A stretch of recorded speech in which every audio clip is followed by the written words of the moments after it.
Saludos a todos y bienvenidos a mi canal.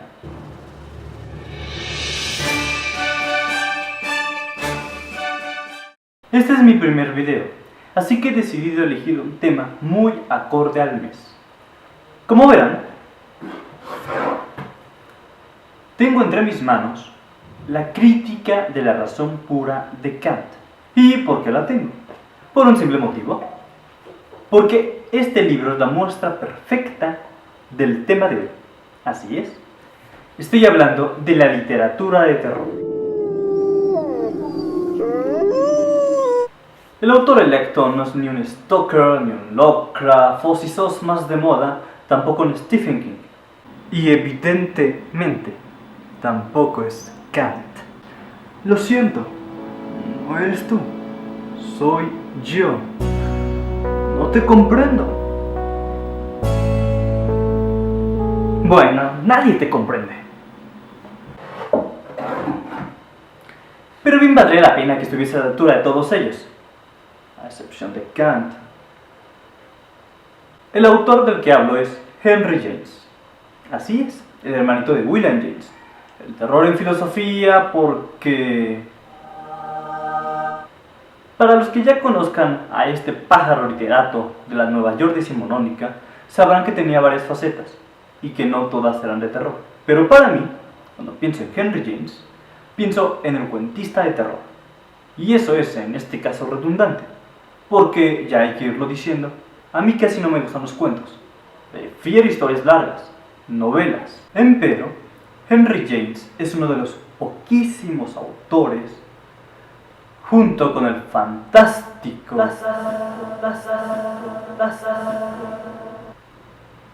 Allan Poe, que tienen tal pericia literaria que en serio hacen que me olvide que no me gustan los cuentos.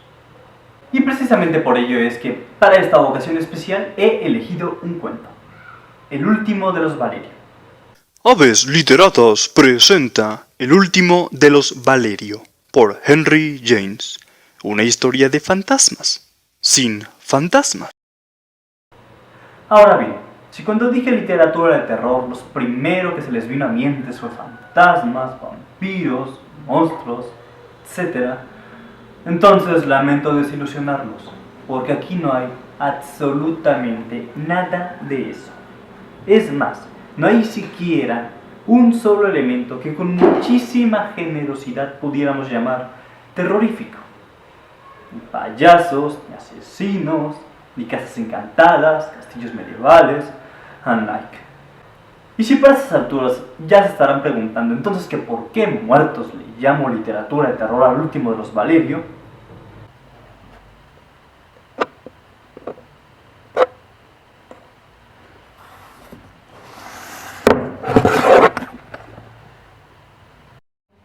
diré, pues, porque aquí dice fantasmas.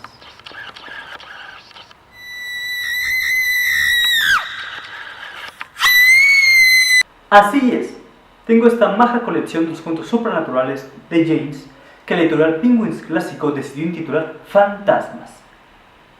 Esta cosa tiene además la maravillosa fortuna de ser la versión moderna de una recopilación que el siglo pasado un erudito estadounidense llamado Leon Idell hizo de los escritos fantasmagóricos de Henry James.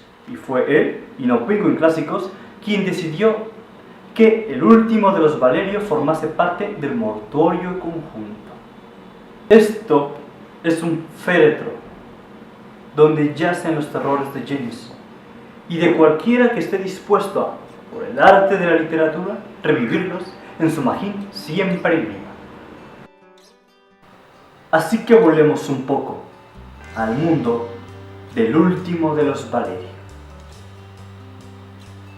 El mundo donde transcurre la historia. Un mundo de la Italia del siglo XIX, donde un pintor estadounidense funciona como hilo conductor y filtro de estilo. El hecho de que sea un pintor le da un toque particularmente estético, puesto que, para él, todo es una manifestación pictórica. A fuer de ello, todo lo interpreta artísticamente. Y es en esa sarta de referencias donde aparece por primera vez el protagonista, el último de los Valerio, el señor Conde Marco Valerio. Después aparece una mujer, que vamos, es historia de terror.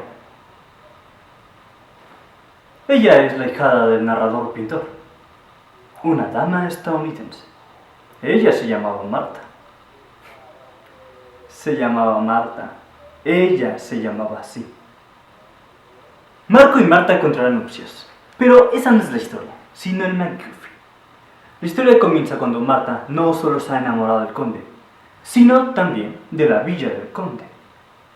Y no son intereses avariciosos. No. Sus intereses son en virtud de otro vicio, porque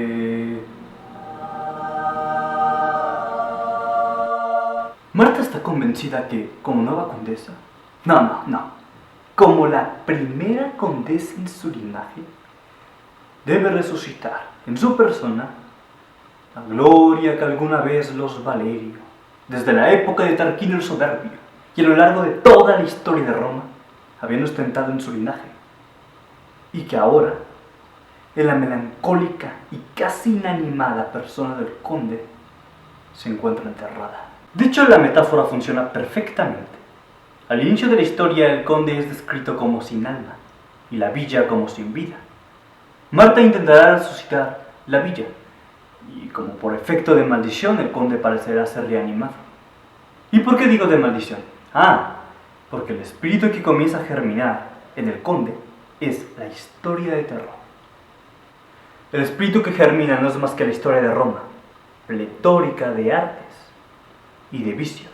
Si acaso en esta historia hay algún fantasma, podríamos fingir que es la historia de Roma, pero más que fantasma sería maldición, y no solo porque el autor lo diga explícitamente, y que lo hace, sino por la forma en que funciona. Quizás esto podría sonar demasiado, digamos, raro, pero aquí apelar quiero a un término que el mismo Leon Idel usa: fantasma diurno. Un fantasma diurno, un oxímoron casi es, pero lo es solo en virtud de todo lo que acostumbrados estamos a relacionar con terror gótico. Qué bueno que todo terror del siglo XIX tiene que ser de una u otra forma gótico. Aves Literatos presenta el siglo XIX por el tiempo, el siglo más gótico, incluso más gótico que los siglos góticos. Fantasma diurno podría ser traducido para contemporáneos términos como terror psicológico. El terror psicológico tiene la particularidad de que, por ser psicológico, es completamente subjetivo. Si tu psicología es X, pues el terror para ella será X, y si Y, pues será Y. Y que no lo digo yo, que lo dice el plano. ¿Y qué van a decir? ¿Que las matemáticas se equivocan? Por lo tanto, me temo, y este es el único reparo, que este tipo de terror no funcione para todos. Sin embargo, si olvidamos el tipo de género que es, la historia per se demasiado sugerente es que Marco sea italiano, encarnación de la cuna europea, y Marta norteamericana, prosopopeya del Nuevo Mundo, no es más que otra forma de contar la vieja disputa entre el pasado y el presente, donde el pasado Marco aterra al presente, Marta. Aquellos que inventaron una época oscura, a la que llamaron Edad Media, sabían realmente lo que es tener miedo al pasado, porque...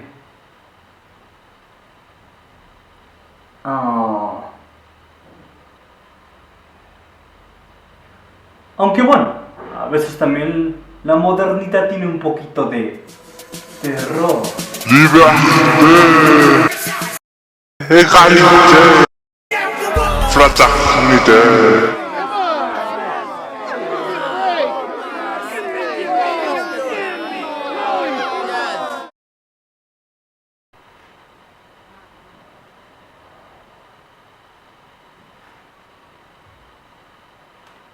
Y esa es la historia que nos muestran aquí, con una estatua. ¿A qué no se lo esperaba? Así es. La historia del último de los Valerio es la historia de una estatua, que, como no podrá ser de otra forma, es romana, porque... Romanita in seculum secularum. Así es, la estatua de Juno es la maldición que impregna de terror todo este mundo, porque... Así es, el último de los Valerio es la historia de una condesa llamada Marta que por afán de revivir su villa desentierra una estatua de Juno que había yacido en las tenebrosas profundidades italianas durante más de 20 siglos. Dicho así no suena tan mal, pero es que es una maldición. Y como toda vetusta maldición desenterrada, afecta la vida del conde. ¿Y cómo lo hace? Bueno, pues de eso va la historia. Y decirlo ya sería expoliar más de lo que he hecho. Así que si quieren ver cómo un feliz matrimonio sufre una terrible maldición, tienen que leer este cuento. Y os aseguro que aún sin fantasmas concitará tremenda conmoción. Además, el lirismo de James es envidiable, y si quieren una muestra de ello, séame permitido leerles un pequeño párrafo. Me obsesionaban extrañas ideas y una opresión insoportable gravitaba sobre mi corazón. El pobre conde se convirtió en mi imaginación en una oscura eflorescencia de los gérmenes maléficos que la historia había implantado en su linaje. No tendría nada de insólito que estuviera destinado a ser cruel. ¿No era la crueldad una tradición en su raza y el crimen un ejemplo? Las desenfrenadas pasiones de sus antepasados revivían de manera indefectible en su indisciplinada naturaleza y exigían manifestarse con fuerza. Aquella era una pasada herencia, fruto de la interminable ascendencia del conde, pensaba yo en mis melancólicas meditaciones. Si nos remontábamos al libertino renacer de las artes y de los vicios, a las continuas y sangrientas guerras medievales, y de vuelta a través del tiempo a las prolongadas tinieblas de los albores de su pasado, hasta el complejo origen que dio lugar al fuerte estado romano, esa herencia parecía extenderse a lo largo de la historia en medio de la oscuridad, y en cada una de sus épocas perdía cada vez más mis simpatías. Semejante trayectoria era en sí una maldición. Y si todo esto todavía no les convence, me queda un último recurso. ¿Han visto cómo luce Henry James? ¡Joder, que es idéntico al tío Lucas!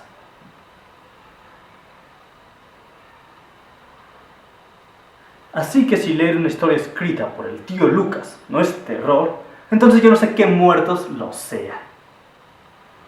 Ojalá le den una oportunidad a esta historia. Y nos vemos en la próxima ocasión. Saludos.